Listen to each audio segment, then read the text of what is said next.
Benjamin, what's your feeling after that tonight? Yeah, first of all, it's hard for us. I think we were fighting, we were giving our best. We were trying to find the ways always to score. Fortunately, we could see the second goal like it was, and yeah, we just have to keep going like that. From your own point of view tonight, getting a couple of goals, how good does that feel? And is there a sense of relief maybe personally? No, it's just, of course, it's easier for me, but it's really important also for team that I can help them that way. It's my job in the end of the day to try to help the team as much as possible.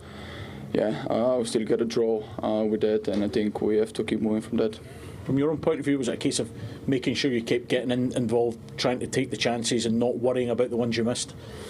Yeah, of course. It's always important just to try to come into the chances over and over again. Try to bring the balls inside the box because we were creating a lot of chances, and that's the most important. And we just have to keep pushing with those kind of situations. It's been a difficult last 48 hours for the club. What do the players need now to make it easier for you in terms of a manager coming in and knowing what's going to happen going forward? Of course, it's never easy when you lose a manager, but now it's up to us, obviously, to stand together as a group, to really show that we can work together no matter what situation. And in the end, it's just important us to focus on the upcoming games, upcoming trainings, and that's the most important. Well done tonight. You're the player of the match. Thank you so much. Now, Gary Neville's right. The dropping points against teams at the bottom, they haven't got the quality to kill teams off. Tim, what else do you think we learned?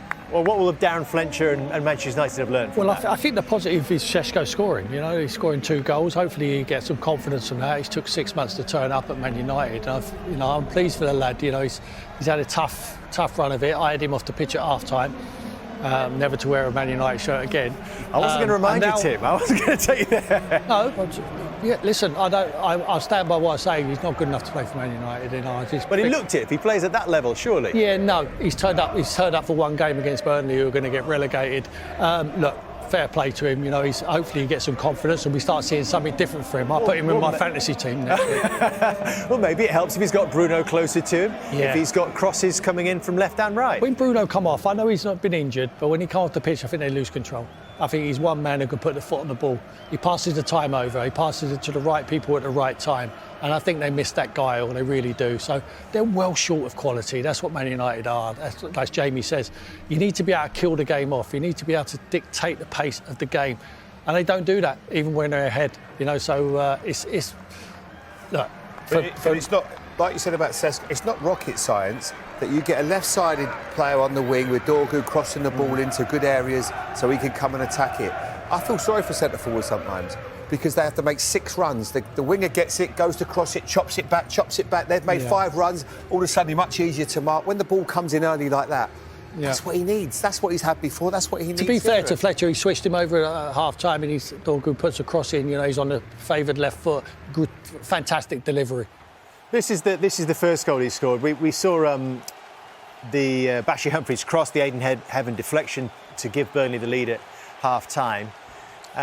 Great pass, great way to pass, and a fantastic run. Is he just about taking his shot early as well, Tim? It is, yeah, but it's all about Bruno. I mean, he's instrumental. He knows he's a little swivel there, and the weight of pass, and a good run from Sesko, and a good finish. Does he almost dictate that movement from Sesko, Bruno? Absolutely. Is he almost telling him where to go? Yeah. Absolutely, that's exactly what he does. But the pass has to be with the correct weight.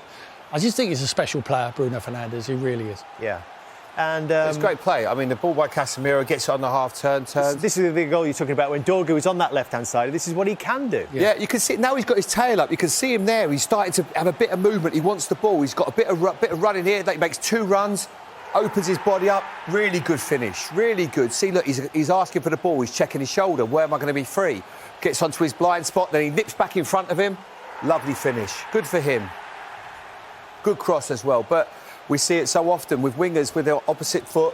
I would like to see this become more of a thing now. Makes it a lot easier for strikers. If you ask him, does he prefer a left-footed boy crossing it? Of course he does. Looks simple, doesn't it, when it's executed like that? And in that period between Burnley's 2 goals, it was almost total domination from Manchester United. Yeah. 18 shots to 3, 8-0 on target, and Burnley only had 3 touches in the opposition box. during that quite lengthy period as Manchester United dominated possession as well. But Jadon Anthony was to have the final say in this game. Someone who was on fire at the start of this season, but he's had a long wait for this goal. Found himself on the bench of late, but what a strike. This is Tim. Yeah, he just takes it there on his back foot. He just wants to get out onto his left foot. Martinez defending is so poor. I mean, I'm not sure where he's going there, but he twists his whole body around. But you see Jadon there, a little glimpse over his shoulder, wants to get it onto his left foot. Martinez should know that, and he bends it into the top corner. Such precision there with the strike. It's a wonderful strike from Jadon. Scott Parker's sides, they lack quality, but they never go away. They always fight until the end. Plenty of effort. A great goal, really good finish. But you're right about Martinez there. He gets caught, doesn't he? He chops it back inside. You completely lose him. Great finish, though. Pleased for him. Can you see any way out for Burnley? No, I can't really. No, not if I'm honest. I'm a big fan of Scott Parker as a person, as a manager, but it's very difficult for him. You know, they haven't got the players, the quality. They didn't really have that go, and the recruitment that Sunderland had that's really paid off hasn't paid off for Burnley so far. So, no, it's going to be really difficult for them. They've got to go on an incredible run. And like tonight, they're the games that you somehow got to get 3 points. It's going to be very difficult for them. And the results tonight were really poor, really bad for them as well. Yeah. All the other teams at the bottom won. And for West Ham, not a good couple of nights for them. They haven't really had their breaks so far. They certainly got one in the first half when that deflected cross from Bashir Humphries, who's only just come into the side recently. You saw him claw one off the line earlier as well, but he was celebrating this as if this is very much his goal, Tim. Yeah, Heaven goes out there, he tries to defend with the wrong foot. He's got more interest in putting his hands behind his back, but Casemiro here, Ugarte, they're so deep. And Casemiro goes and engages. Dalot knows he's got a problem there, 3v2, but he just switches off and he lets Humphries just running behind him, and he whips a decent ball in there, but Heaven, for me, has to go with his right foot. He's more interested in putting his arms behind his back. Yes, they get fortunate, of course they do. Over the top of Lamens into the back of the net. Fortunate for Burnley, they haven't had much of that. And they'll take advantage of that. And you thought from there on in, they get their towels up. But Man United stuck with it. You know, I think he made a few tweaks second half, Fletcher. Hopefully they can go on a run now, but, you know, it's still poor, isn't it? You know, like we talked about control. Did the system look better, though? It's not about the system. All right. I mean, that goal there was getting your best players in the right position. Yeah, but people talk about three at the back's not a bad system. It's a good system, but the players that he's played in those systems and the mistakes that he's made along the way have been the mistake. Yeah. You know, that's where it's all fundamentally gone wrong for him. You know, and taking off players when you're if you have to.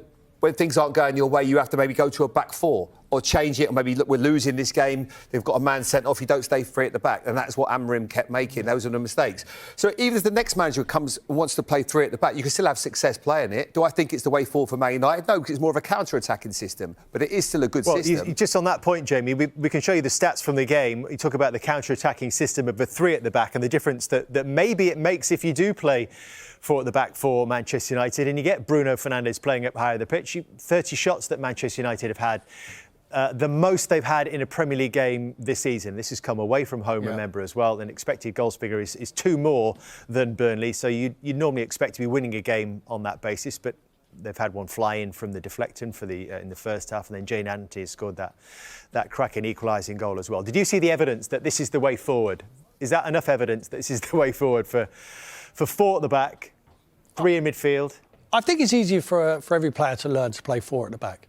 I think they're better set up to do that. They need to get in support of Sesko, so it helps you get support of him. Get Bruno Fernandes on the ball further up the field. Ugarte and Casemiro is not the answer in the midfield area. They need someone in there. If they're going to get Bruno on the ball and Cunha on the ball, they need them on the ball higher up the field and more often than what they did tonight. And if they do that, I think they can cause problems, they can create chances and they can win football matches. But I go back to what Jamie says, whether it's three at the back or whether it's four at the back, the same mistakes are being made. We saw that there with Casemiro letting Humphries go for that first goal. You know, that is nothing to do with systems. That's just the fundamentals of running back and being disciplined and being responsible when you need to defend. We are in 90 plus 12. On Peacock, we come on air tomorrow at 2 o'clock. Kickoff is at 3. So the title race, this could be a defining week in this season's title race. Danny Higginbotham, Tim Howard. I'm Rebecca Lowe. Tim, what did you make of that performance from Manchester United? Well, I think their travelling support is amazing, which you touched on. Performance is okay. I think the message coming out will be, no doubt, that They're proud of the effort that they battled, all the things that we often hear out of Manchester United. Sesko getting a brace was a big one for me, because we highlighted in previous games he didn't actually look like his technique. His technique was a little bit off, and that worried me. Today he took his goals really well. He meant them. He was in the right position. His body language was good. He made good contact. So for me, that was the big highlight. Dan? Yeah, I agree. And I think it was his second goal where he scored from across from Dogu. That is what people class as a Manchester United goal. Getting out wide balls into the box and the centre forward. But for me, the biggest issue is they are, I think, third behind the top two is in terms of goals scored. But only the bottom six have conceded more. So you look at the business that they did in the summer, you've got to look and you go, OK, it's decent business because they are scoring the goals, but defensively they look as though they could see 2-3 goals every game, and that's a huge problem. Danny, we've been talking about the system for the last 18 months. It would be remiss of me not to ask you about the system. They went to a 4. How do you think it was? Don't get me wrong, systems are important because you will play multiple systems in a game. But for me, that's not the big problem for Manchester United. Manchester United haven't played a back three for the last 10 years. They played back four. They played a 4-3-3, 4-4-2. For me, it's so much deeper than that. It's not as simple as, OK, well, we don't play back three, we play the back four, and we can go and challenge. There's so much more that needs to change. It's just like I said it before, it's a vicious circle on continuous basis. And the interesting thing about when you ask about a back three and a back four, in a back four, your wide midfielders have to run their socks off. They've got to cover the fullback. In a back three, your wing backs are covering the fullback. So it's not even just about the 4 defenders, it's about the midfielders and that understanding. That takes a little bit of time because they haven't done this in forever. And with United, it's about having wingers. It is about having width, right? That's their very Absolutely. DNA. Yes. OK, no